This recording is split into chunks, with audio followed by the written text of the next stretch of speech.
നമസ്കാരം. ഞാൻ advocate AD Benny. Indian സ്വാതന്ത്ര്യ സമര ചരിത്രമെടുത്താൽ അതിൽ പലരുടെയും ചരിത്രം വിസ്മരിക്കപ്പെട്ടിട്ടുണ്ട് എന്നൊരു യാഥാർത്ഥ്യമാണ്.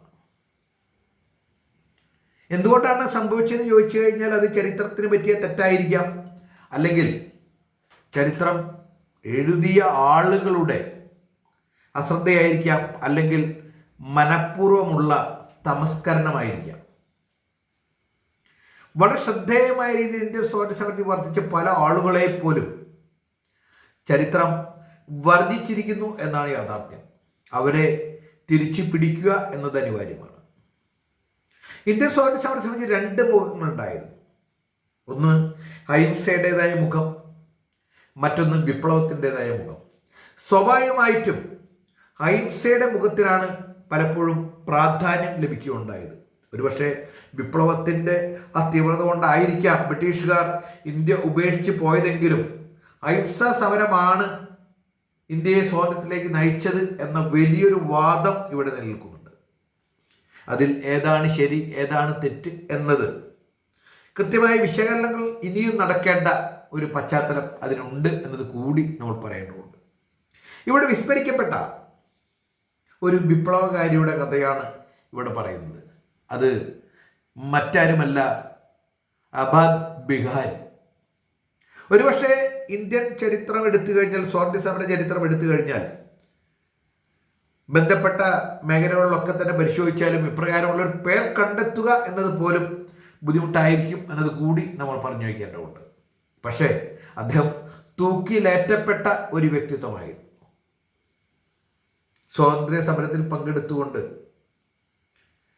ആ സ്വാതന്ത്ര്യ സമരത്തിന് ശേഷം അതിൻ്റെ പശ്ചാത്തലം ഉൾക്കൊണ്ടുകൊണ്ട് ഒട്ടേറെ സൗകര്യങ്ങളിലേക്ക് എത്തിപ്പെട്ട ഒരുപാട് നേതാക്കൾ നമ്മുടെ ഇടയിലുണ്ട്. പക്ഷേ സ്വന്തം ജീവൻ സ്വാതന്ത്ര്യത്തിന് വേണ്ടി ത്യജിച്ച ആളുകളുടെ എണ്ണം താരതമ്യേന കുറവാണ്.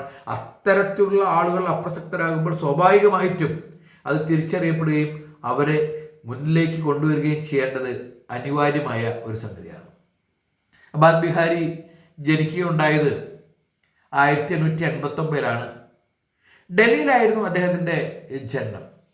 പിതാവ് ഗോവിന്ദലാൽ.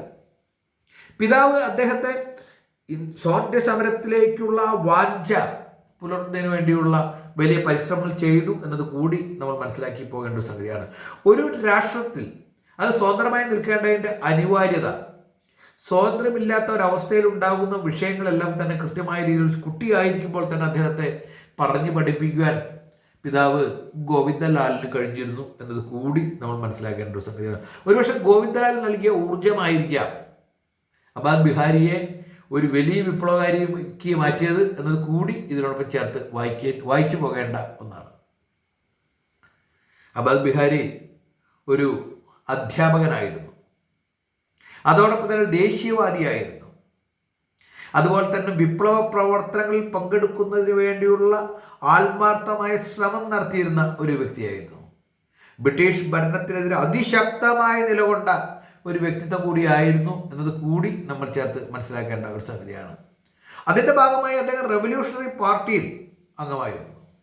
വിപ്ലവത്തിൻ്റെ സാധ്യതകളുള്ള ഏത് ഘട്ടത്തിലും അതിനോടൊപ്പം നിൽക്കുവാനും പ്രവർത്തിക്കുവാനും ബ്രിട്ടീഷുകാരെ തുരത്തുവാൻ തനിക്ക് കഴിയുന്ന കാര്യങ്ങൾ അത് മറ്റുള്ളവരെ സംഘടിപ്പിച്ചുകൊണ്ട് എങ്ങനെ നിവർത്തിക്കാം എന്നുള്ളതിനെക്കുറിച്ച് കൃത്യമായ പഠനവും മനനവും നടത്തിയ ഒരു വ്യക്തി കൂടിയായിരുന്നു അദ്ദേഹം എന്ന് പറയുമ്പോഴാണ് അദ്ദേഹത്തിൻ്റെ പ്രസക്തി ഇന്ത്യൻ ചരിത്രത്തിൽ, ഇന്ത്യൻ സ്വാതന്ത്ര്യ സമരത്തിൽ കൂടുതൽ പ്രകടമാവുക എന്നത് കൂടി നമ്മളിവിടെ പറഞ്ഞു വയ്ക്കേണ്ട ഒരു സംഗതിയുണ്ട്.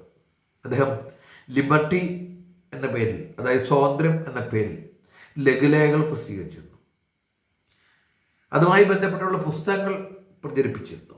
ഇതിൻ്റെ അടിസ്ഥാനപരമായ ലക്ഷ്യം സാധാരണക്കാരായ ആളുകളെ, പലപ്പോഴും എന്തുകൊണ്ട് ബ്രിട്ടീഷുകാർ ഭരിക്കുന്നത് കൊണ്ട് കുഴപ്പം എന്ന് ചിന്തിക്കുന്ന വലിയൊരു സമൂഹം അന്നുമുണ്ട് ഇന്നുമുണ്ട് എന്നാണ് യാഥാർത്ഥ്യം.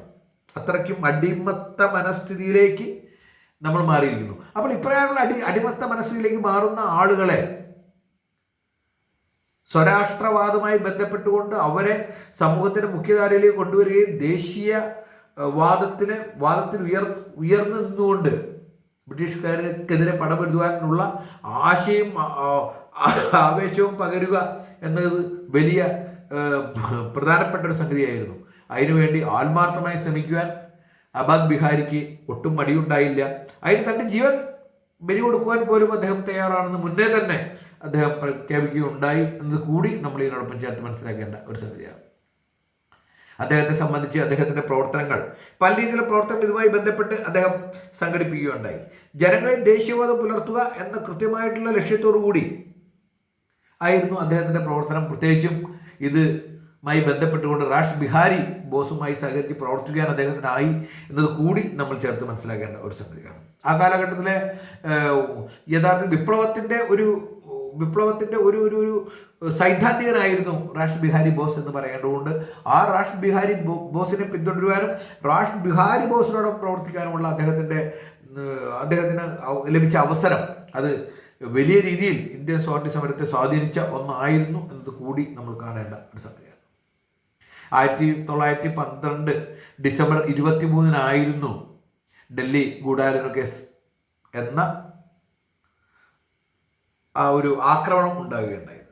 ആക്രമണം എന്ന് പറഞ്ഞു കഴിഞ്ഞാൽ അന്നത്തെ ഇന്ത്യയിലെ ബ്രിട്ടീഷ് വൈസ്രോയി ആയിട്ടുള്ള അദ്ദേഹത്തെ ആ വിസ്കൗണ്ട് ഹാർഡിങ്ങിന് ബോംബെറിയുക എന്ന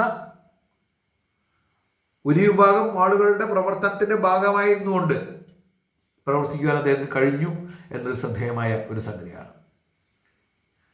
അബാദ് ബിഹാരി അതിനോടൊപ്പം ഉണ്ടായിരുന്നു എന്നത് വളരെ ശ്രദ്ധേയമായൊരു സംഗതിയായിരുന്നു. അതിനൊരു പശ്ചാത്തലം കൽക്കട്ടയിൽ നിന്ന് ഇന്ത്യയുടെ തലസ്ഥാനം ഡൽഹിയിലേക്ക് മാറ്റുന്നു. ആ ഡൽഹിയിലേക്ക് മാറ്റുന്നതിൻ്റെ ഭാഗമായി വലിയൊരു ഘോഷയാത്ര നടക്കുന്നു. ആ ഘോഷയാത്ര ചാന്ദിനി ചൗക്കിലെത്തിയ സമയത്താണ് ഈ ബോംബാക്രമണം ഉണ്ടായത്. ആ ബോംബാക്രമണത്തിൻ്റെ ഗൂഢാലോചനയിൽ മുഖ്യ പങ്ക് വഹിച്ച ഒരാളായിരുന്നു ആസാദ് ബിഹാരി എന്നത് കൂടി നമ്മൾ ചേർത്ത് മനസ്സിലാക്കി പോകേണ്ട ഒരു സംഗതിയാണ്. ആസാദ് ബിഹാരി ആ രീതിയിലൊക്കെ തന്നെ വലിയ തലത്തിൽ പ്രവർത്തനം നിവർത്തിച്ചു എന്നത് കൂടി നമ്മൾ കാണേണ്ട ഒരു സംഗതിയുണ്ട്. യഥാർത്ഥത്തിൽ ഡൽഹി ഗൂഢാലോചന കേസ് ഡൽഹി ലാഹോർ ഗൂഢാലോചന കേസ് എന്നുകൂടി അത് അറിയപ്പെടുന്നുണ്ട് എന്നത് കൂടി നമ്മൾ ഇതിനൊപ്പം മനസ്സിലാക്കി പോകേണ്ട ഒരു സംഗതിയാണ്. ആ ആക്രമണത്തിൽ വൈസ്രോയ്ക്ക് അല്പം പരിക്കുകളൊക്കെ പറ്റി. അദ്ദേഹത്തിൻ്റെ കൂടെ ഉണ്ടായിരുന്ന അദ്ദേഹത്തിൻ്റെ ഒരു അനുചരൻ കൊല്ലപ്പെട്ടു. വൈസ്രോയുടെ ഭാര്യയും ആനപ്പുറത്താണ് സഞ്ചരിച്ചുകൊണ്ടിരുന്നത്. വൈസ്രോയ്ക്ക് പല രീതിയിലുള്ള പരിക്കുകളും സംഭവിക്കുകയുണ്ടായി. എന്തിനു പറയുന്നു, ആ യാത്ര, ആ ഘോഷയാത്രയുടെ രീതി തന്നെ മാറുകയുണ്ടായി. ഇന്ത്യൻ സ്വാതന്ത്ര്യ സമരവുമായി ബന്ധപ്പെട്ടുകൊണ്ടുള്ള തുടർ പ്രവർത്തനങ്ങൾ വലിയ രീതിയിൽ പങ്കുവഹിച്ച ഒരു സമരമുഖമായിരുന്നു ഈ പറയുന്ന ബോംബ് ആക്രമണം എന്നത്. ഒരു കാരണവശാലും അതിനെ മാറ്റി നിർത്തുക സാധ്യമല്ല. അത്രയേറെ ശ്രദ്ധ പിടിച്ചു പറ്റിയ ഒന്നായിരുന്നു അതെന്നത് കൂടി നമ്മൾ പറഞ്ഞു പോകേണ്ട ഒരു സംഗതിയാണ്. അതോടൊപ്പം തന്നെ മറ്റൊരു ഗൂഢാലോചന കേസിലും അദ്ദേഹം പ്രതിയായിരുന്നു. 1900 മെയ് 17 ലാഹോറിലെ ലോറസ് ഗാർഡനിൽ നടന്ന ബോംബ് സ്ഫോടന കേസ്, അതിലും അദ്ദേഹത്തിൻ്റെ പങ്കുണ്ടായിരുന്നു. അങ്ങനെ എവിടെയൊക്കെ അവസരം ലഭിച്ചു കഴിഞ്ഞാൽ ആ അവസരങ്ങളിലൊക്കെ തന്നെ പങ്കെടുക്കുവാനും അതിശക്തമായ രീതിയിലുള്ള പോരാട്ടങ്ങൾ തീർക്കുവാനും അതിന് വേണ്ടപ്പെട്ട ആളുകളെ ഒരുമിച്ച് സംഘടിപ്പിക്കുവാനും ആ പോരാട്ടത്തിൻ്റെ കുന്തമുന ബ്രിട്ടീഷുകാരെ തിരിച്ചു വയ്ക്കുവാനും കഴിഞ്ഞു എന്നത് വളരെ ശ്രദ്ധേയമായ സംഗതിയായിരുന്നു. അവിടെയാണ് ആസാദ് ബിഹാരി വളരെ ശ്രദ്ധേയമായ രീതിയിൽ അദ്ദേഹം വിജയിക്കുകയുണ്ടായത് എന്നത് കൂടി നമ്മൾ ഇതിനോടൊപ്പം ചേർത്ത് മനസ്സിലാക്കി പോകേണ്ടത്. എന്തൊക്കെയാണെങ്കിലും ഈ രണ്ട് ഗൂഢാലോചന കേസുകളിലും ആസാദ് ബിഹാരി പ്രതിയാകുന്നു. പക്ഷേ അടുത്തൊന്നും അദ്ദേഹത്തെ അറസ്റ്റ് ചെയ്യാൻ കഴിയുകയുണ്ടായില്ല. അപ്പോൾ യഥാർത്ഥത്തിൽ ഈ നടന്ന സംഭവങ്ങൾ 1912 ഡിസംബർ 23 അതുപോലെ തന്നെ മറ്റൊരു സംഭവം നടക്കുന്ന 1913 മെയ് 7 ഇതിനൊക്കെ ശേഷമാണ് ഇത് സംബന്ധമായിട്ട് അദ്ദേഹത്തെ അറസ്റ്റ് ചെയ്യുകയുണ്ടായത്. അദ്ദേഹത്തെയും സഹപ്രവർത്തകരെയും അറസ്റ്റ് ചെയ്യുകയുണ്ടായി വ്യത്യസ്ത ഘട്ടങ്ങളിലായി. അതിനുശേഷം അവർ വിചാരണ നേരിടുന്നുണ്ട്. പ്രത്യേകിച്ചും അതിലെ ഏറ്റവും അപകടകരമായ സംഗതി, അല്ലെങ്കിൽ ബ്രിട്ടീഷുകാരെ അവരെ വല്ലാതെ വലപ്പിച്ച, അല്ലെങ്കിൽ വല്ലാതെ അവരെ വിഷമിപ്പിച്ച, വല്ലാതെ അവരെ തകർത്ത സംഭവം വൈസ്രോയ്ക്കെതിരെയുള്ള ആക്രമണമായിരുന്നു എന്നത് കൂടി നമ്മൾ കാണേണ്ടതുണ്ട്. ഒരിക്കലും ബ്രിട്ടീഷുകാർ തലത്തിൽ നിന്നുകൊണ്ടാണ് ആക്രമണം ഉതിർക്കപ്പെടുകയുണ്ടായത്. അദ്ദേഹം രക്ഷപ്പെട്ട തന്നെ ഭാഗ്യമായി തന്നെ കണക്കാക്കേണ്ടതുണ്ട്. ബ്രിട്ടീഷുകാർ യഥാർത്ഥത്തിൽ വിറച്ചുപോയ ഒരു സംഭവമായിരുന്നു. വൈസ്രോയ്ക്കാണ് ആക്രമണത്തിന് ഇരയാവുകയുണ്ടായത് എന്നത് വലിയ രീതിയിൽ ബ്രിട്ടീഷുകാർക്കിടയിൽ ആശങ്ക സൃഷ്ടിക്കുന്നതിന് കാരണമായി എന്നത് കൂടി നമ്മൾ കാണേണ്ടതുണ്ട്. അതിനുശേഷം നാളുകൾക്ക് ശേഷം അദ്ദേഹത്തെ 1914 ഫെബ്രുവരിയിൽ അദ്ദേഹത്തെ അറസ്റ്റ് ചെയ്യുകയുണ്ടായി. ഗൂഢാലോചന കേസ് 2 ഗൂഢാലോചന കേസിലും അദ്ദേഹത്തെ പ്രതി ചേർത്തുകൊണ്ടാണ് പിന്നീട് അദ്ദേഹത്തിൻ്റെ വിചാരണ നടക്കുകയുണ്ടായത്. വിചാരണ കേവലം ഒരു ഉപരിപ്ലവമായ രീതിയിലുള്ള ഒരു വിചാരണയാണ് അവിടെ നടക്കുകയുണ്ടായത്. വേണ്ടത്ര കാര്യങ്ങളൊന്നും പരിഗണിക്കാതെയുള്ള ശിക്ഷ കൊടുക്കണമെന്ന ലക്ഷ്യത്തോടു കൂടിയുള്ള മറ്റുള്ളവരുടെ കണ്ണിൽ പൊടിയിടുന്നതിന് വേണ്ടിയുള്ള ഒരു വിചാരണയാണ് നടക്കുകയുണ്ടായത്. ആ വിചാരണയ്ക്ക് ശേഷം അദ്ദേഹത്തിന് വധശിക്ഷ വിധിക്കുകയായിരുന്നു. അദ്ദേഹത്തിന് മാത്രമല്ല, ആ വിപ്ലവവുമായി ബന്ധപ്പെട്ടുകൊണ്ട്, ഈ 2 വിപ്ലവവുമായി ബന്ധപ്പെട്ടുകൊണ്ട് ഏർപ്പെട്ട അമീർചന്ദ്, അതുപോലെ തന്നെ ബാൽ മുകുന്ദ്, ബസന്ത് കുമാർ ബിശ്വാസ് എന്നിവർക്കെതിരെയൊക്കെ തന്നെ വലിയ രീതിയിലുള്ള ആ വിചാരണ നടത്തിക്കൊണ്ട് അവരെയെല്ലാം വധശിക്ഷയ്ക്ക് വിധിക്കുന്ന ഒരു സംഭവമാണ് കാണുകയുണ്ടായത്. അത് യഥാർത്ഥത്തിൽ ബോംബ് എറിയുകയുണ്ടായത് ബസന്ത് കുമാർ ബിശ്വാസ് ആയിരുന്നു. പക്ഷെ അതിനുവേണ്ടിയുള്ള മുഴുവൻ ആസൂത്രണം നടത്തിയതിൽ ആബാദ് ബിഹാരിയുടെ പങ്ക് നിസ്സാരമായിരുന്നില്ല. അതുകൊണ്ടാണ് അദ്ദേഹത്തിന് വധശിക്ഷ വിധിക്കുകയുണ്ടായത്, തൂക്കിലേറ്റപ്പെടുകയുണ്ടായത്. അദ്ദേഹം 1915 മെയ് 11 അംബാല സെൻട്രൽ ജയിലിൽ വെച്ച് അദ്ദേഹം തൂക്കിലേറ്റപ്പെടുകയുണ്ടായത്. കേവലം 26 വയസ്സ് മാത്രമാണ് അദ്ദേഹം തൻ്റെ ജീവിതവുമായി മുന്നോട്ട് കൊണ്ടുപോകേണ്ടത്. പക്ഷേ ആ 26 വയസ്സിനുള്ളിൽ അദ്ദേഹം നിവർത്തിച്ച കാര്യങ്ങൾ, ഇന്ത്യൻ സ്വാതന്ത്ര്യ സമരത്തിന് വേണ്ടി പ്രവർത്തിച്ച കാര്യങ്ങളൊക്കെ പരിശോധിക്കുമ്പോഴാണ് അതിൻ്റെ മഹത്വം നമുക്ക് മനസ്സിലാക്കാൻ കഴിയുക. ഇപ്രകാരം 15 വയസ്സ് തൊട്ട് 30 വയസ്സ് വരെയുള്ള കാലഘട്ടത്തിൽ മരണമടഞ്ഞ ഒരുപാട് വ്യക്തിത്വങ്ങൾ, ഒരുപാട് വിപ്ലവകാരികൾ നമ്മുടെ നാട്ടിലുണ്ടായിരുന്നു. അവരൊക്കെ സ്വാതന്ത്ര്യ സമരത്തിൻ്റെ ഭാഗമായിരുന്നു. അവരെയൊക്കെ ആ തലത്തിൽ നിന്നുകൊണ്ട് അവരെ ആദരിക്കപ്പെടുന്നുണ്ടോ എന്ന് ചോദിച്ചാൽ ആദരിക്കപ്പെടുന്നുണ്ട് എന്ന് നമുക്ക് കാണാൻ കഴിയും. പക്ഷേ മുഖ്യധാരയിൽ ഇവരാരും കാണില്ല എന്നത് കൂടി നമ്മൾ മനസ്സിലാക്കേണ്ടതുണ്ട്.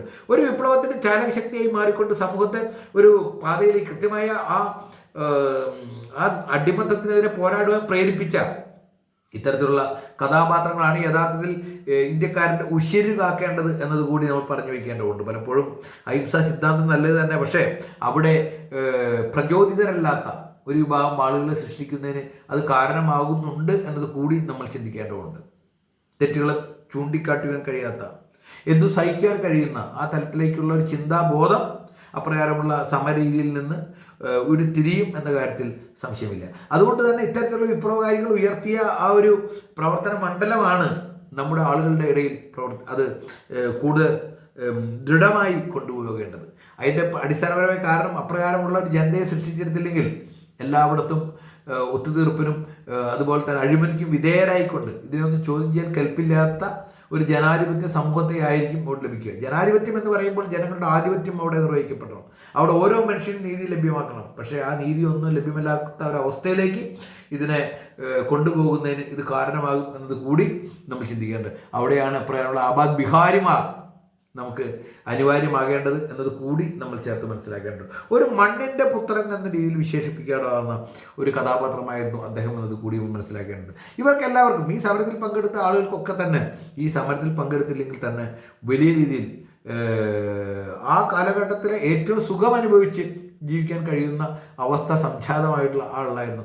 അതെല്ലാം വേണ്ട എന്ന് വെച്ചുകൊണ്ട് സ്വന്തം മനസ്സിൽ നിന്ന് വന്നിട്ടുള്ള ആ തീവ്രമായിട്ടുള്ള കാഴ്ചപ്പാടുകളുടെ ഫലമായിക്കൊണ്ട് ഈ ഇന്ത്യക്ക് സ്വാതന്ത്ര്യം ലഭിക്കണമെന്നുള്ള കൃത്യമായിട്ടുള്ള കാഴ്ചപ്പാടുകൊണ്ട് തങ്ങൾ ഇപ്പോൾ ജീവിക്കുന്ന ഒരു അടിമ സമൂഹത്തിൻ്റെ ഭാഗമായാണെന്നുള്ള കൃത്യമായ തിരിച്ചറിവോടുകൂടി ഇതിനെതിരെ പോരാടി സ്വന്തം സ്വാതന്ത്ര്യം നിലനിർത്തുക എന്ന പ്രഖ്യാപിത ലക്ഷ്യത്തോടുകൂടി മുന്നേറിയ കഥാപാത്രങ്ങളായിരുന്നു ഇവർ എന്നത് കൂടി നമ്മൾ മനസ്സിലാക്കി പോകേണ്ട ഒരു സാധനം. ദേശീയബോധത്തെ അതിൻ്റെ ഉയർന്ന തലത്തിലേക്ക് എത്തുകയും ആ ദേശീയബോധത്തെ ഉയർന്ന തലത്തിലേക്ക് എത്തിച്ചുകൊണ്ട് ആ ബ്രിട്ടീഷ് മേൽക്കോയ്മയ്ക്കെതിരെ അതിശക്തമായി പോരാടുകയും ചെയ്യുന്ന അതിസാഹസികരായിട്ടുള്ള ആളുകളായിരുന്നു ഇപ്രകാരമുള്ള വിപ്ലവകാരികൾ എന്നത് തന്നെ നമ്മൾ പറഞ്ഞു പോകേണ്ട ഒരു സംഗതിയാണ്. നമ്മൾ യഥാർത്ഥത്തിൽ ഒരു ബോംബ് എറിയുക എന്ന് പറയുമ്പോൾ ഒരാളെ വധിക്കുക എന്നതിലുപരി ഒരു അതിൻ്റെ അടിസ്ഥാനപരമായിട്ടുള്ള ചില അടയാളപ്പെടുത്തലുകളാണ്. അത് ഇദ്ദേഹത്തോടുള്ള വ്യക്തിപരമായ വിരോധം കൊണ്ടല്ല, മറിച്ച് ഒരു നമ്മളെ അടിമയാക്കി കൊണ്ടു നടക്കുന്ന ആ സമൂഹത്തോടുള്ള ആ സമൂഹത്തോടുള്ള ഒരു പ്രതികരണ ശേഷിയുടെ ഭാഗമായിട്ടാണ് നമ്മൾ ഇതിനെ കാണേണ്ടതുള്ളത്.